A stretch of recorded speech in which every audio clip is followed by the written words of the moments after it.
Hey everyone, कैसे हैं आप लोग। चलिए आशा करते हैं कि आप लोग बहुत अच्छे होंगे। चलिए आज के क्लास में हम रोबोटिक्स पढ़ेंगे। रोबोटिक्स तो आप लोगों को पता ही चल गया होगा कि रोबोट का नाम सुने होंगे आपने। रोबोट का पिक्चर देखे होंगे। रोबोट क्या क्या वर्क करती है, कैसे वर्क करती है, इन सब चीजों की चर्चा करेंगे। भारत में रोबोट का क्या काम है, विश्व में रोबोट, विश्व लेवल पर सबसे पहले रोबोट को किसने बनाया और रोबोट वर्क कैसे करती है, इन सब चीजों की चर्चा आज के क्लास में करेंगे। चलिए समझते हैं रोबोटिक्स होता क्या है। रोबोटिक्स क्या है, ध्यान दीजिए। रोबोटिक्स एक प्रकार का विज्ञान है। जैसे आप फिजिक्स, भौतिक विज्ञान पढ़ते हैं, रसायन विज्ञान पढ़ते हैं, प्राकृतिक विज्ञान पढ़ते हैं, उसी तरह से रोबोटिक्स क्या है, एक विज्ञान है।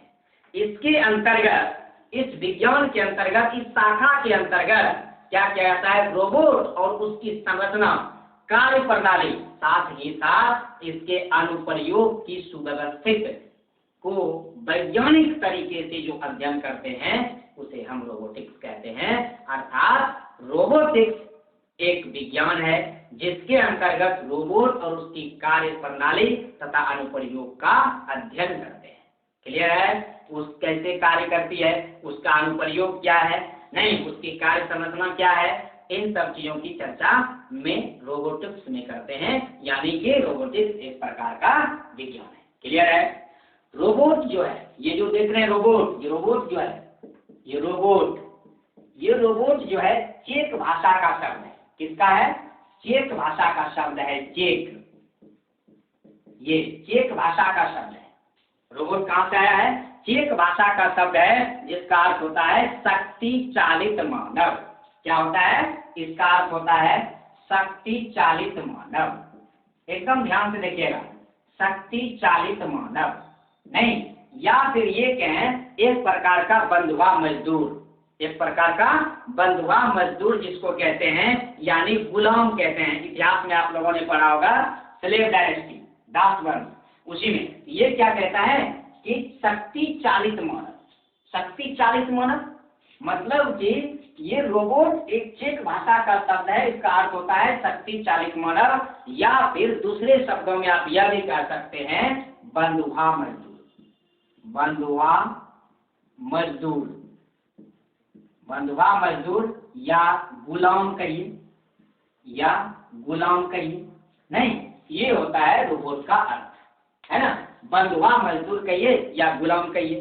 क्यों, क्योंकि उसका कंट्रोल रहता है एक व्यक्ति के पास, उसको जैसा जैसा इंस्ट्रक्शन देते हैं वैसा वैसा ही वर्क वो करते हैं। तो क्वेश्चन क्या बनेगा, रोबोटिक्स एक विज्ञान है। क्लियर है। रोबोट क्या है भाई, चेक भाषा का एक शब्द है रोबोट, जिसका अर्थ होता है शक्ति चालित मानव। क्लियर है। या दूसरे शब्दों में हम ये भी कर सकते हैं कि बंधुआ श्रमिक, बंधुआ मजदूर कह सकते हैं, या गुलाम कह सकते हैं। क्लियर है। तो सर्वप्रथम 1913 का सेशन था। 1913 में अमेरिका की एक थी कंपनी स्फेरी गायरोस्कोप। ध्यान दीजिएगा, मैं बात कर रहा हूँ 1913 की, है ना। और ये कहाँ की थी, अमेरिका की एक कंपनी थी स्फेरी गायरोस्कोप। स्फेरी गायरोस्कोप, गायरोस्कोप, है ना। स्फेरी गायरोस्कोप एक कंपनी थी। इस कंपनी ने 1913 में, कब, 1913 में प्रथम सफल रोबोट का निर्माण किया था। सर्वप्रथम रोबोट को इसी ने बनाया था। किसने बनाया था, सर्वप्रथम रोबोट को अमेरिका की कंपनी थी स्फेरी गायरोस्कोप, इसी के द्वारा 1913 में बनाया गया था। रोबोट होता है क्या, चेक भाषा का एक शब्द जिसका अर्थ होता है शक्ति चालित मानव। क्लियर है, शक्ति चालित मानव। फिर उस प्रकार से जब यहाँ बना, उसके बाद धीरे धीरे सभी देशों ने बनाने लगा। याद कीजिए सोफिया नामक रोबोट पढ़े होंगे। सोफिया नामक रोबोट ये एक प्रकार का रोबोटिक गन था जो सऊदी अरब के द्वारा बनाया गया था। याद रखिएगा, सोफिया, सोफिया क्या था, एक प्रकार का रोबोटिक गन था, और किसके द्वारा बनाया गया था, तो सऊदी अरब, किसके द्वारा, सऊदी अरब के द्वारा बनाया गया था। साथ ही साथ भारत में भी निर्मित एक रोबोटिक गर्ल था जिसका नाम था रश्मि। रश्मि क्या था, रश्मि था, नहीं रश्मि था। भारत में निर्मित पहला रोबोटिक गर्ल था। और ये रश्मि, ये जो है हिंदी के साथ साथ, हिंदी भाषा को तो बोल नहीं सकता है, हिंदी के साथ साथ ध्यान दीजिएगा, ये रश्मि रोबोटिक गर्ल जो भारत में निर्मित था, इंडिया में निर्मित था, याद रखिएगा, इंडिया में निर्मित था रोबोटिक, रश्मि रोबोटिक गर्ल जो हिंदी के साथ साथ मराठी और भोजपुरी, मराठी और भोजपुरी, ये तीनों भाषाओं को यह रश्मि रोबोट गर्ल समझ सकती थी और उसे अच्छी तरीका से बोल भी सकती थी। ऐसा रोबोट का निर्माण हमारा इंडिया की सरकार द्वारा किया गया था, यानी भारत में निर्मित पहला रोबोटिक गर्ल था रश्मि। और ये जो है हिंदी, मराठी और भोजपुरी को सफलतापूर्वक समझ सकती थी और बोल भी सकती थी। सऊदी अरब के द्वारा एक रोबोटिक गर्ल बनाया गया था जिसका नाम रखा गया था सोफिया। क्लियर है? सर्वप्रथम रोबोटिक किसके द्वारा रोबोट बनाया गया? 1913 में इस फेरी डायरोस्कोप कंपनी थी अमेरिका की, इसी के द्वारा सर्वप्रथम बनाया गया। क्लियर है? अब मैं बात करता हूं कि इसका प्रयोग क्या है, क्यों बनाया गया, क्या इसकी जरूरत पड़ी। रोबोटिक्स के व्यवहारिक उपयोग को देखते हैं कि दैनिक जीवन में इसका क्या यूज होता है। तो सर्वप्रथम इसका यूज की हम बात करते हैं, यूज का चिकित्सा के क्षेत्र में, चिकित्सा के क्षेत्र में एकदम ध्यान से देखिएगा। चिकित्सा के क्षेत्र में रोबोटिक्स का इस्तेमाल किया जाता है, जैसे मस्तिष्क का सर्जरी करना हो, हार्ट बाईपास सर्जरी करना हो, साथ ही साथ नैनो रोबोट, नैनो रोबोट मतलब एकदम सूक्ष्म रोबोट, नैनो रोबोट का इस्तेमाल कर कैंसर से क्षतिग्रस्त कोशिकाओं की मरम्मत भी किया जाता है। ठीक है, ये मस्तिष्क की सर्जरी हो गया, या फिर हार्ट बाईपास सर्जरी हुआ, या फिर नैनो रोबोट का इस्तेमाल करके कैंसर से जो कोशिकाएं क्षतिग्रस्त हो जाती है उसकी मरम्मत के लिए भी रोबोट का प्रयोग किया जाता है। तो याद रखिएगा, चिकित्सा के क्षेत्र में, चिकित्सा के क्षेत्र में मैंने क्या कहा भाई, मस्तिष्क सर्जरी है ना, क्या कहा, मस्तिष्क सर्जरी होगा। क्या होगा? मस्तिष्क सर्जरी होगा। मस्तिष्क सर्जरी नहीं, मस्तिष्क सर्जरी करने में, हार्ट बाईपास सर्जरी करने में, हार्ट बाईपास सर्जरी, साथ ही साथ नैनो रोबोट का इस्तेमाल होता है। नैनो रोबोट, ध्यान दीजिएगा एकदम, नैनो रोबोट का जो इस्तेमाल होता है कैंसर से, है ना, कैंसर से क्षतिग्रस्त कोशिकाओं को मरम्मत करने में, कैंसर से क्षतिग्रस्त कोशिका, कैंसर की क्षतिग्रस्त कोशिका को मरम्मत करने में किसका इस्तेमाल, नैनो रोबोट का इस्तेमाल किया जाता है। यानी कि चिकित्सा के क्षेत्र में, यानी रोबोटिक्स का इस्तेमाल किया जाता है। साथ ही साथ दंत चिकित्सक क्या करता है, डेंटल इम्प्लांट सर्जरी में इसका इस्तेमाल करते हैं रोबोट का, नहीं, दंत चिकित्सक, याद रखिएगा। साथ ही साथ कौन, दंत चिकित्सक करते हैं इसका इस्तेमाल, दंत चिकित्सक किसमें करते हैं, डेंटल इम्प्लांट सर्जरी में, ध्यान दीजिएगा, डेंटल इम्प्लांट सर्जरी में, इम्प्लांट सर्जरी में नहीं, डेंटल इम्प्लांट सर्जरी में भी इसका इस्तेमाल दंत चिकित्सक करते हैं चिकित्सा के क्षेत्र में। क्लियर है? साथ ही साथ प्रोस्थेटिक चिकित्सा में भी इसका इस्तेमाल होता है। साथ ही साथ टेलीमेडिसिन के रूप में भी रोबोटिक्स का इस्तेमाल किया जाता है। यानी हमें मेन की पॉइंट याद रखना है, चिकित्सा के क्षेत्र में भी जो है रोबोटिक्स का इस्तेमाल किया जाता है। दूसरा बात क्या है, औद्योगिक क्षेत्र में, ध्यान दीजिएगा, औद्योगिक क्षेत्र में भी इसका इस्तेमाल होता है। औद्योगिक उद्योग धंधा समझ में आ गया होगा। औद्योगिक क्षेत्र में जैसे उद्योग धंधों में क्या है कि बहुत सारे मानव कार्य कर रहे हैं, बहुत बड़े बड़े जो है सॉलिड को, बड़े बड़े जो है गत्ते को उठा नहीं पाते हैं, कई मानव को जो मतलब एक साथ जुटाना पड़ता है। तो रोबोटिक्स क्या करता है कि कई मानव जिसे उठा पाएंगे इसे अकेले ही उठा करके एक स्थान से दूसरे स्थान तक पहुंचा देता है। अर्थात कम लागत में अधिक कार्य करने में रोबोटिक्स का इस्तेमाल किया जाता है, यानी कि औद्योगिक क्षेत्र में। या फिर ये कहिए, इसका प्रयोग सामान्यतः मानव जो हानिकारक कार्य करते हैं, जैसे औद्योगिक क्षेत्र में मानव हानिकारक कार्य क्या करेंगे, हानिकारक कार्य हुआ जैसे वेल्डिंग करना, उसकी आंख पर खतरा होगा, मशीन को ऑपरेट करना, मशीन का कोई पार्ट पुर्जा टूट करके हो सकता है कि मनुष्य की जो है क्षति हो सकता है, कोई पार्ट टूट करके मनुष्य को लगता है, मनुष्य का मृत्यु भी हो सकता है, तो वहां पर इस रोबोटिक का इस्तेमाल किया जाता है ताकि ऐसी घटनाएं नहीं हो। यानी मानव जहां हानिकारक वर्क करते हैं वहां पर भी औद्योगिक क्षेत्र में रोबोटिक का इस्तेमाल किया जाता है। क्लियर है? समझ रहे हैं चीजों को? समझ रहे हैं? तीसरा नंबर ये कह सकते हैं सैन्य क्षेत्र में, सैन्य क्षेत्र में है ना रोबोट का इस्तेमाल किया जा रहा है। सैन्य के क्षेत्र में, सैनिक के क्षेत्र में, लड़ाई झगड़े में नहीं। तो कहने का मतलब है कि डीआरडीओ का नाम सुना होगा आपने इंडिया में, डीआरडीओ का सुना होगा। डीआरडीओ का मतलब, डीआरडीओ का मतलब क्या? रक्षा अनुसंधान एवं विकास संगठन, नहीं ना, रक्षा अनुसंधान और विकास संगठन। इन्होंने क्या किया था? एक दक्ष नामक रोबोट बनाया था। एकदम ध्यान से देखिएगा, कौन सा रोबोट बनाया था भाई? डीआरडीओ के द्वारा एक दक्ष नामक रोबोट निर्मित किया गया था, है ना रोबोट का। इसका प्रयोग किसमें किया गया था? विस्फोटक का पता लगाने। नहीं कि अब रोबोट विस्फोटक का पता लगाएगा ताकि कहीं कोई विस्फोट भी हो जाए तो कोई हानि नहीं हो पाए। यानी कि रोबोट के द्वारा विस्फोट का पता लगाने में कहां पर कोई विस्फोटक पदार्थ लगाया गया है दुश्मन के द्वारा। जैसे अभी आप देख रहे हैं कि चाइना की जो स्थिति है इंडिया में, उस पर ये करना, बमबारी करना या फिर हमला कर देना, ये सब जो आप देख रहे हैं, तो इसमें डीआरडीओ द्वारा निर्मित दक्ष रोबोट का इस्तेमाल किया जा रहा है और उनके द्वारा विस्फोट का पता लगाया जाता है। क्लियर है? ताकि सुरक्षित स्थान से लोगों को, उस जगह से लोगों को हटाया जा सके, सुरक्षित स्थान पर ले जाया जा सके, नहीं, और आसानी से सुरक्षित रूप से उन्हें नष्ट कर सकें जो विस्फोटक लगाया गया है। यानी कि सीधा तौर पे ये कहें, डीआरडीओ के द्वारा जो एक दक्ष रोबोट बनाया गया, इसका मेनली यूज था विस्फोटों का पता लगाने में।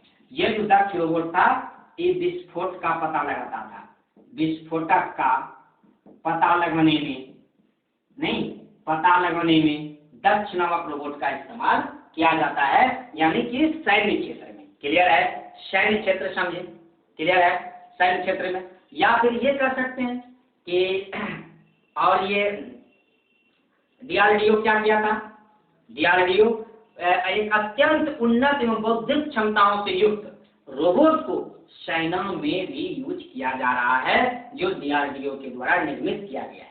बहुत सारा जो है ऐसा रोबोट भी है जो सेना में यूज भी किया जा रहा है, और दक्ष नामक रोबोट का इस्तेमाल जो है मेनली रूप से विस्फोटक का पता लगाने में किया जाता है। क्लियर है? अब मैं बात करता हूं नंबर 4, कृषि क्षेत्र में। ध्यान दीजिएगा, नंबर 4 कृषि क्षेत्र में रोबोट का जो इस्तेमाल होता है कृषि क्षेत्र में भी होता है। अब कृषि क्षेत्र में किस प्रकार इस्तेमाल होता है रोबोट का, ये ध्यान दीजिएगा। कृषि क्षेत्र कहने का मतलब है कि जो विकसित देश है, नहीं जो विकसित देश है वहां पर क्या है, जैसे फसल का बुआई करना है, फसल की कटाई करना है, क्लाउड सेलिंग करना है, खरपतवार का जो है नष्ट करना है, खरपतवार पर नियंत्रण रखना है, साथ ही साथ है ना खरपतवार पर नियंत्रण, जैसे बहुत सारे ऐसे कार्य हो सकते हैं। इन सारे कार्यों को रोबोट की मदद से विकसित देशों में किया जा रहा है। समझ रहे हैं? कृषि के क्षेत्र में यानी फसल का बुआई होना, फसल का कटाई होना, खरपतवार पर नियंत्रण रखना, क्लाउड सीडिंग में, ये सब चीजों में किसका इस्तेमाल किया जा रहा है? रोबोट का इस्तेमाल किया जा रहा है। कहाँ? विकसित देशों में। क्लियर है? क्यों? क्योंकि यदि मानव के द्वारा मान लिया जाए कोई केमिकल छिड़काव करना है, कुछ करना है, हो सकता है उसको उससे बुरा असर पड़े, लेकिन रोबोट के द्वारा यदि किया जाएगा तो कोई भी बुरा असर नहीं पड़ेगा। अर्थात फसल की कटाई हुआ, बुआई हुआ, खरपतवार पर नियंत्रण हुआ, क्लाउड सीडिंग हुआ, इन सब चीजों में रोबोट का इस्तेमाल विकसित देशों में किया जा रहा है। क्लियर है?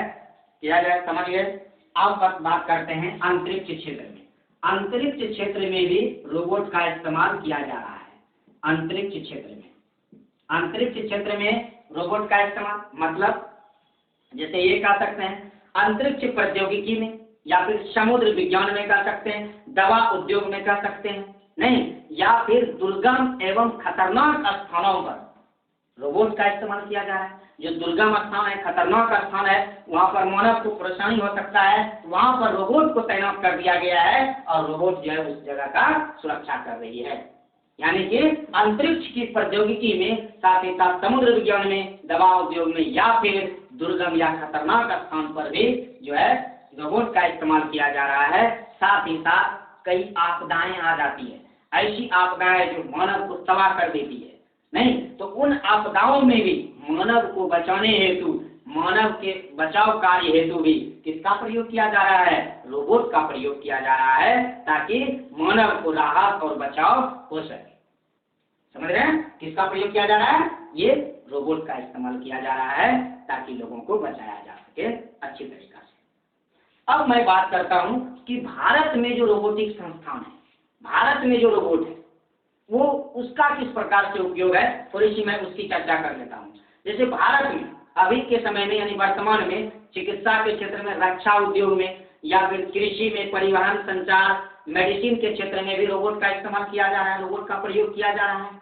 नहीं, अब मैं कुछ संस्थान की बात करता हूँ जो कि रोबोटिक संस्थान है, रोबोट की रिसर्च सेंटर है, और रोबोट का जो है वहां पर बनाया जाता है, उसी को जो है कंट्रोल किया जाता है।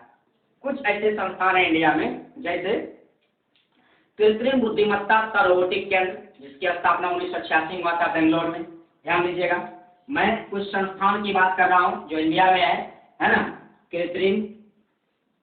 कृत्रिम बुद्धिमत्ता, है ना, देखिए ध्यान से देखते चलिएगा। जैसे कृत्रिम बुद्धिमत्ता संस्थान, नहीं तो याद रखिएगा, कृत्रिम बुद्धिमत्ता तथा रोबोटिक्स केंद्र, तथा रोबोटिक्स केंद्र, रोबोटिक्स केंद्र, इसकी स्थापना हुआ था 1986 में। कहां पर भाई? बेंगलुरु में। कहां पर भाई? बेंगलुरु में। क्लियर है? कहां पर? बेंगलुरु में। और भी संस्थान है इंडिया में जो कार्यरत है। नहीं, सबसे पहला आपने देखा कृत्रिम बुद्धिमत्ता और रोबोटिक्स केंद्र कहाँ होगा भाई? 1986 में बेंगलुरु में स्थापित हुआ था। साथ ही साथ रोबोटिक्स सोसाइटी ऑफ इंडिया, है ना, robotics society of India, robotics society of India, robotics society of India, जिसकी स्थापना हुई थी 2011 में। कब हुई थी? 2011 में रोबोटिक्स सोसाइटी ऑफ इंडिया की स्थापना हुई थी, और 2011 में यह भी रोबोटिक्स से संबंधित है। साथ ही साथ भारतीय प्रौद्योगिकी संस्थान कहाँ पड़ता है? बेंगलोर में।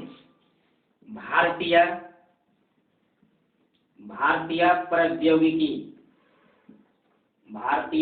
प्रौद्योगिकी संस्थान बेंगलोर में पड़ता है। कहाँ पड़ता है? बेंगलुरु में पड़ता है। क्लियर है? तो भारतीय प्रौद्योगिकी संस्थान कहाँ पड़ता है? बेंगलुरु में पड़ता है। साथ ही साथ एक हैदराबाद में है, यह है national institute of information technology. याद रखिएगा, क्या मैंने कहा? National institute of information technology, robotics ही संस्थान है। याद रखिएगा, नेशनल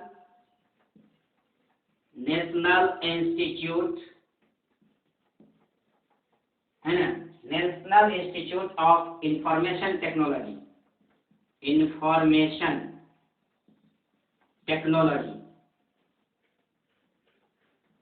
है ना, ये कहाँ पड़ता है?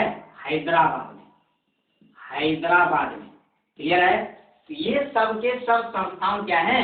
रोबोटिक्स से संबंधित है। तो आपने समझा रोबोटिक्स क्या है? एक प्रकार का विज्ञान है। क्लियर है? रोबोटिक्स क्या है? एक प्रकार का विज्ञान है, जो भारत में इतने संस्थान हैं जो कि रोबोटिक्स पर कार्य कर रही है, उसकी कार्य संरचना को देख रही है। भारत में इतने संस्थान हैं। सबसे पहला कृत्रिम बुद्धिमत्ता तथा रोबोटिक्स केंद्र 1986 में स्थापित हुआ बेंगलोर में। रोबोटिक्स सोसाइटी ऑफ इंडिया 2011 में स्थापित हुआ। भारतीय प्रौद्योगिकी संस्थान बेंगलोर में स्थापित हुआ, और national institute of information technology जो कि हैदराबाद में है।